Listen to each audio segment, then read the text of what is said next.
So my name is Satria, and I will be presenting my final capstone presentation.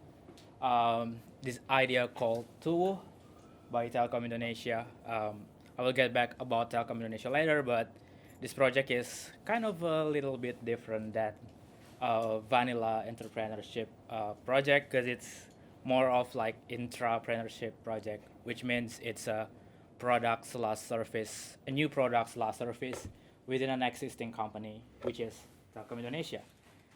For context, I'm a sponsored student from Telkom Indonesia. My employer is Telkom Indonesia, so to study here in Columbia University. So this is like one of like the culmination of what I learned so far in the technology management Columbia University to be implemented in my employer's company.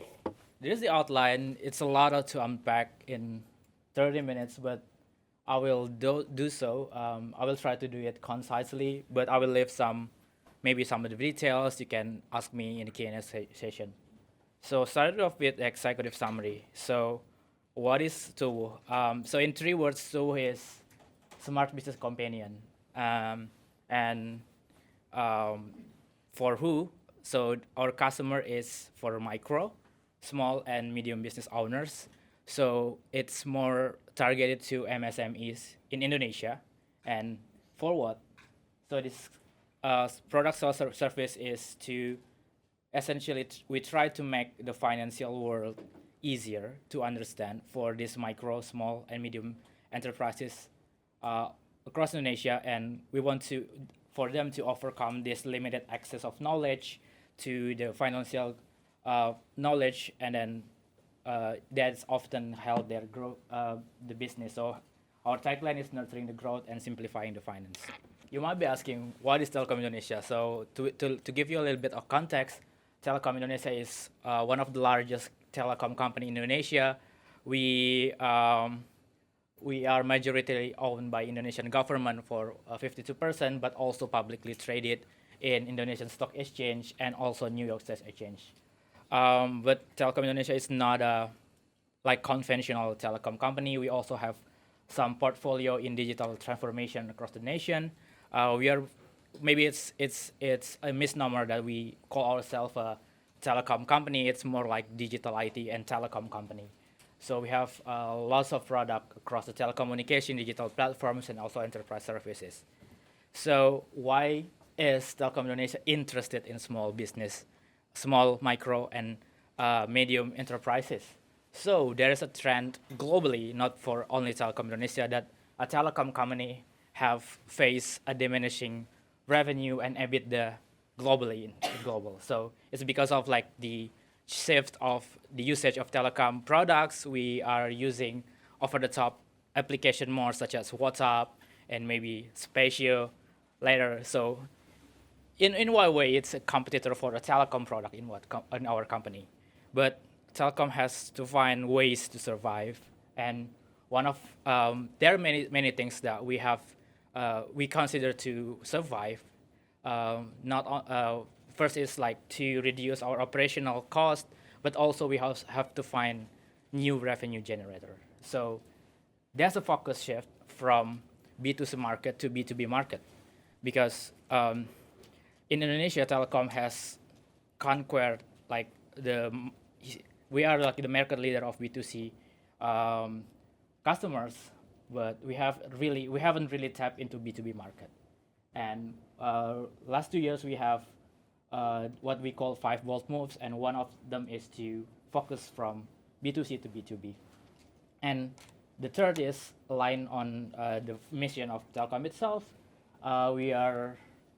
Because we are majority owned by company, so it's triple bottom line, because we have to think about the people, people, profit, and planet. So Telkom purpose is to build or to help the nation to be more prosperous, especially specifically for the national digitalization initiatives. So why MSME? So MSME is not an exaggeration to say that MSME is the backbone of Indonesian economy, because there are 64 million MSME in 2022, and it accounts for virtually almost all the business nationally, and it contributes 60% of national GDP and 97 of employment opportunities. But in the point of view of this MSME, they have limited financial knowledge. Imagine moms and pop shop, they don't really know what is EBITDA. They don't really know what is like forecast or something like that. So they have limited knowledge in financial knowledge, market knowledge, and also like digital knowledge, like using digital tools. Most of these moms and pop shops still use conventional writing, ledgers, logs, and also maybe some use spreadsheets. So this is the reality in Indonesia. Most of the micros and small business face this limitation. And why now? Because in Indonesia we have opportunity but also risk. We have a bonus demography. Bonus demography refers to a lot of like working age population is far greater than dependent population. So imagine if the 97% employment opportunity is gone in Indonesia. A lot of like unemployment people, and that will lead to social unrest. So this is why this is important now. So in this Capstone project, we followed these phases, which is this goal, stands for these goals. Design thinking process from the second week of September until last week of November. We follow advertise, divide, ideate, prototype, test, but the overall goal for this Capstone project, or the objective, is to gather like valuable insights for the very first iteration or very first version of this platform, which is called Tuwuh, to inform like the future iteration. And these are the key results that I employed to this project phases. So we are now in the test phase to gather the feedback from the second iteration. And of course, if you have feedback in this final presentation, feel free to give inputs. So this is, in a nutshell, what is Tuwuh is.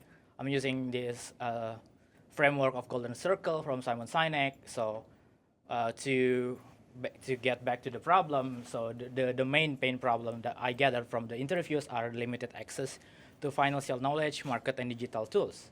And why is to empower Indonesian MSME with kind of actionable financial insight and helping them grow sustainably. How?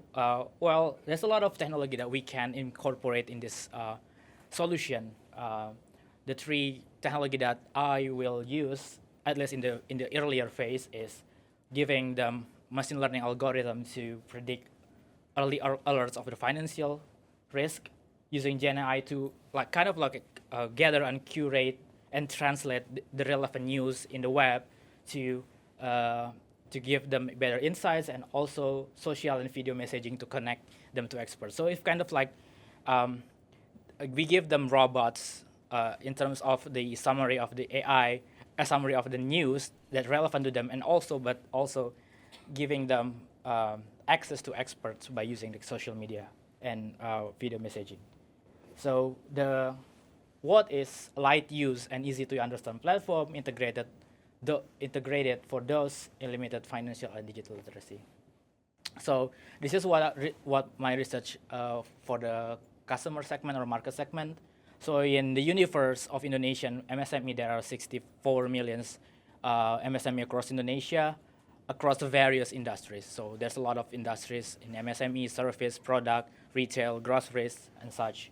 And then we narrow it down to SIM, serviceable and available market, which is the urban areas such as big cities such as Jakarta, Bandung, and other metros. It's estimated around 30 million businesses.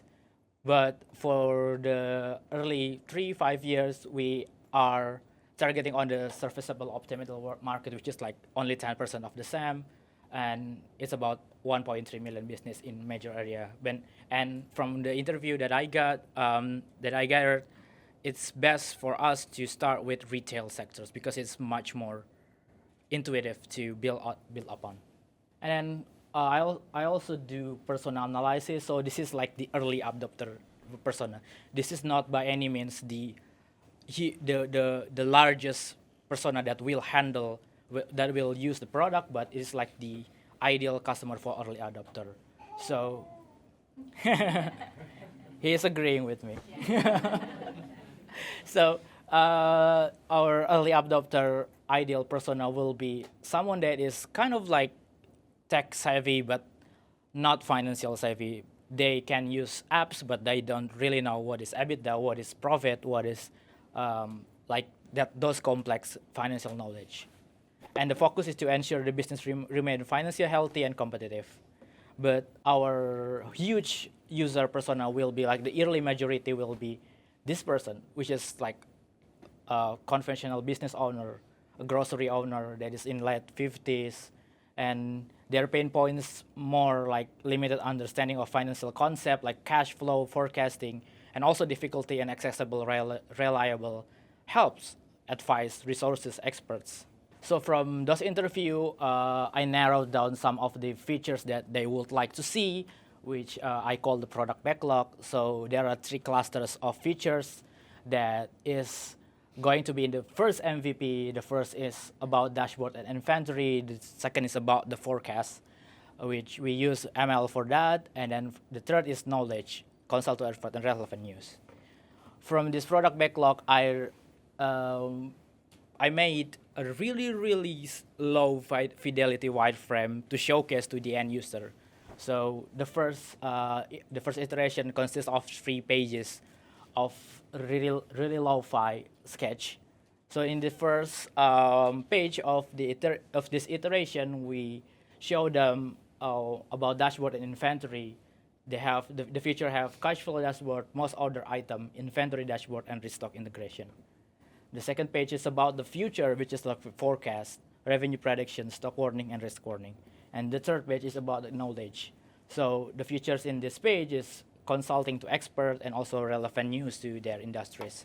But we receive a lot of feedback from this interview because it's really low-fi, and there's a lot of like strong opinion.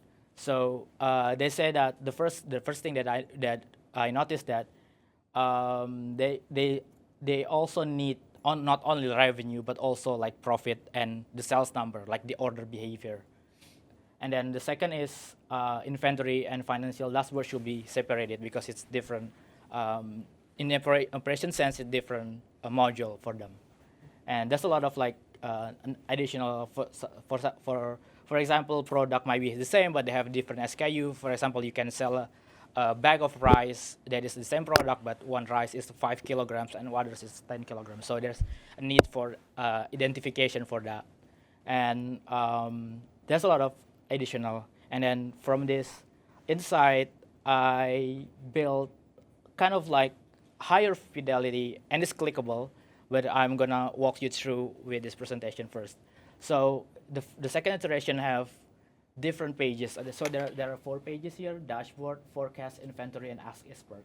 In the dashboard page, you can see like the revenue and how it compares to like the previous week, and also like the order behavior, the time the product being sold, and also like the profit, what items they or the customer order the most, and also the trend of the order compared to the last week. And also it's changeable, like the time period is changeable. And the second dashboard is about the inventory management. So as you can see, there is a lot of, this is more detailed than compared to the first iteration. They have product name, SKU name, location, price, and stock, and also integrated with like stock warning. For example, this product right here is low in stock, so they can stock right from this page, the inventory page. And the third one is the forecast one. It's all about the future. So what is the forecast compared to trend previously, and what is the forecast for profit, warning for stock ups, order, and we move the relevant news to this page because the last page will be dedicated to Ask an Expert. So in the relevant news, there's also summary for the business owner and how it connects or impacted the business. For example, this news is about the change of a value-added tax nationally, which changed from 11% to 12%, and in the summary it says that the increase of this might make this business have to like reconsider repricing of the products, and it's gonna maybe upset the customer and such. And also there's a button to ask an expert. So what does this mean to the business, and can you elaborate on that? So it's directly linked to this page, which is consult to expert. It's kind of like a mash of Zoom, but you connect it to like the financial experts, and you can also there's also movable widgets from which you can see your trend, your performance on revenue or other widgets, other charts that is needed, but also you can talk about the relevant news that is happening right now and how it impacts the business. So I also managed to gather some insights, not as many as the previous iteration because of the limitation of the time, but there are some really useful insights for the second part. Obviously, the second iteration, they like it more rather than the first version, because the first version basically just a PPT, but this one is like a clickable Figma.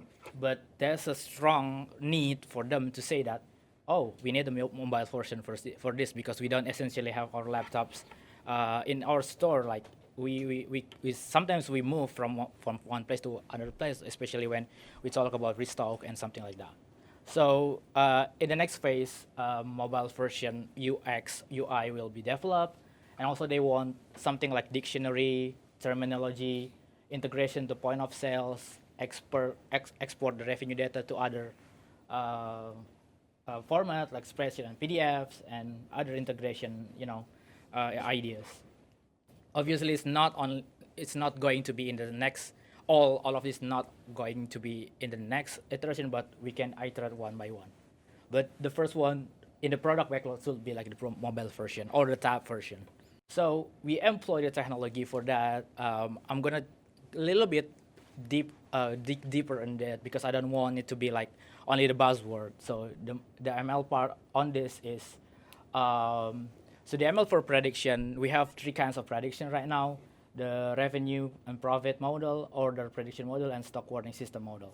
So there are a couple of algorithms that we can use, but we need real data for this, because essentially garbage in, garbage out. If you use garbage data, you will get garbage insights. So we really need the first maybe 20, 50 users to provide us with data to develop this model. But basically this is like the pipeline in which how we can develop this ML. And fortunately, I have a little bit background on ML side in kind of predicting the behavior on my previous thesis. So I can help a little bit on that, but I need team. And then for news curation and ask experts, we can use Google News API to scrape news data. We can use web scraping option, the free one, like Beautiful Soup, Scrappy, and then use ChatGPT or Cloud to kind of like translate and how this news is relevant to, and it's personalized for each business based on their internal data. And for the Ask Expert, we can use the white label video conferencing tools like Twilio, Agora, and under that. So let's talk. That's the tech. That's the tech. Let's talk about business. So our business model is freemium asterisk. So it's free, but it's free for the basic tier is free for new and existing customer of Telkom Indonesia, which is like the internet subscriber. So they have access. In Telkom Indonesia subscriber have access for this module, the basic module, which includes cash flow dashboard, most order item, inventory dashboard, and order behavior. But for the advanced, I'd say like the advanced feature like restock integration, revenue prediction is the advanced tier. So there are two tiers of this. On the advanced tier, there are also more layer on it. So there's different limitation from, I guess, micro, small, and medium enterprises, because the way their operation is different significantly, especially for the medium one. So we are going to treat micro and small enterprises like B2C customers, but for medium enterprises like B2B customers, because they have more complex data and more complex financial needs. So this is the pricing. So basic tier is 0 rupiah, which is like the currency of Indonesia. Advanced tier for micro only 300 per month. That's about $10, and then small about $15, I believe, and then medium should get a quote for our account manager because it's different. Their needs might be different. And this is the final projection. For the first year, we expect a loss of 760 mil rupiah, but we're gonna hit the break-even point in the second year.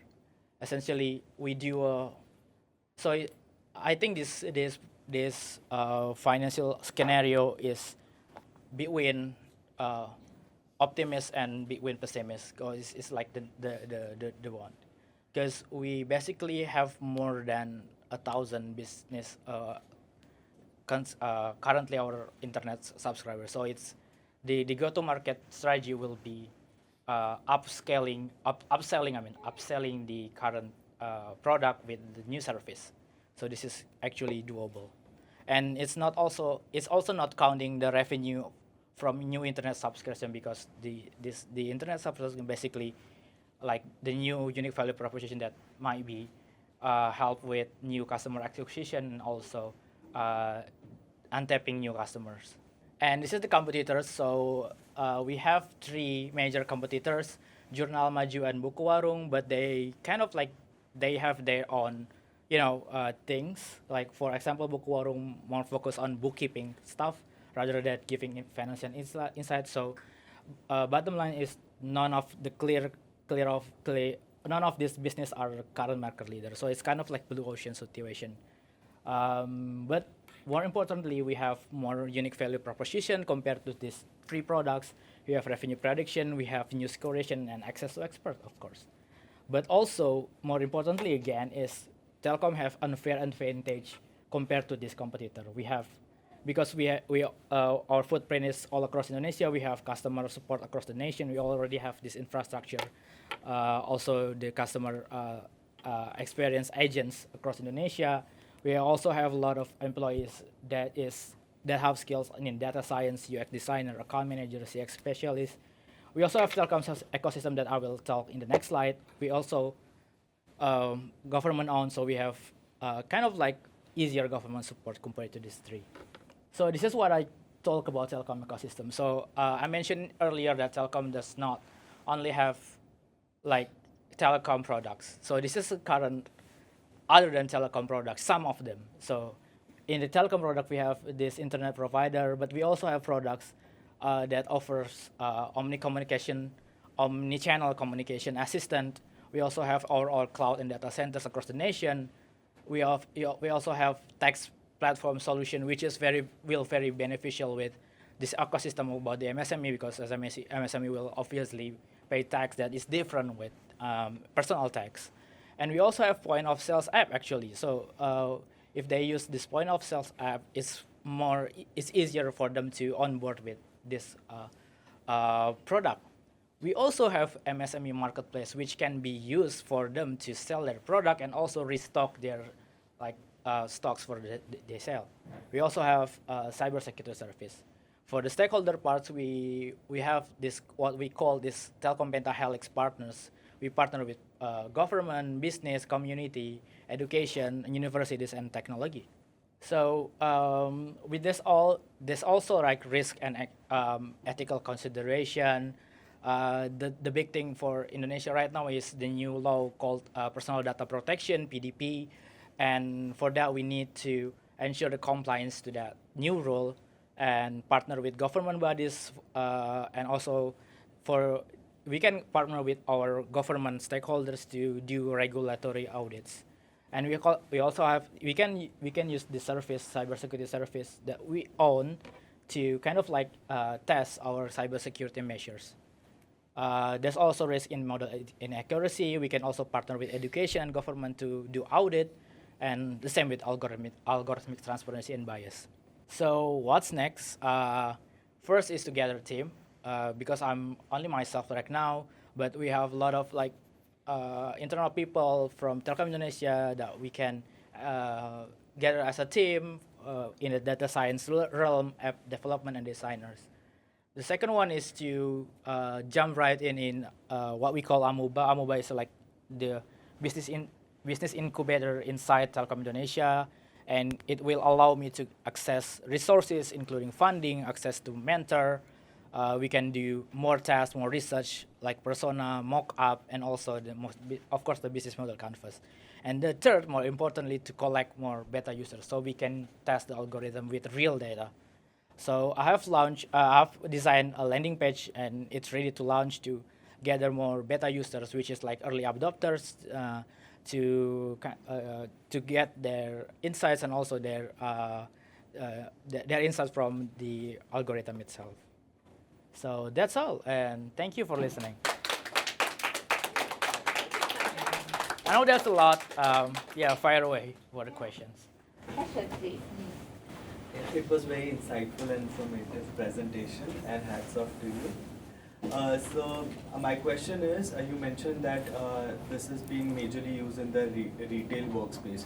Can you tell a bit more about how is it used and like what is the experience been like? So the reason that I focus on the retail first, because essentially it's easier for us to kind of give them.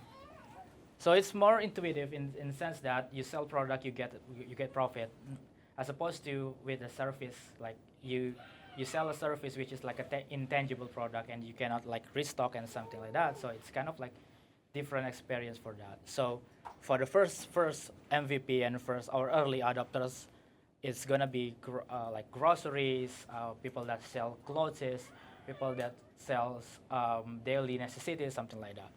So yeah, that's what the insight that I gather from the interviews. Thank you for the question. Anything else? Other questions? So for the acquiring the first customer, you mentioned having a landing page. Yes. And can you then work with the existing units that, that, I don't know, target to existing smaller business users? Is it going to be an email, or how do they know about the web page for the sign up? So obviously I'm gonna use my existing network, which is the interviewee. Some of my friends were like small and micro business owner. Some of them like part-time business owners. So they have this kind of like this kind of like this network of in Indonesia we call it HIPMI. So it's kind of like association of these business people, and then starting from that, it's gonna be word of mouth. So. But the first need is only like 20 to 50 max for the first data that you need to build algorithm upon. So that's the first step. Thank you.